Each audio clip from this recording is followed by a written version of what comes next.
we're always looking to introduce new technologies where we can. So things have changed, attitudes have changed within the business to embrace these new technologies and new ways of doing things. So hopefully we'll do that into the future.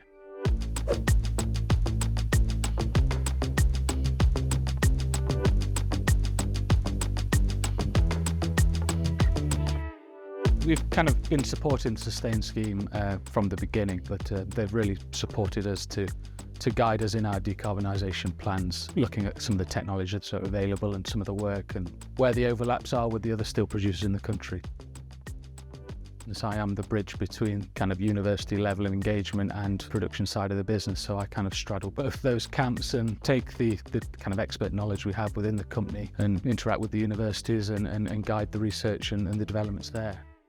They've really helped, like I say, is kind of that outlining our decarbonisation strategy into the future and down selection on technology. So they've really highlighted what we could do within the research network going forward. So that's really where they've helped us.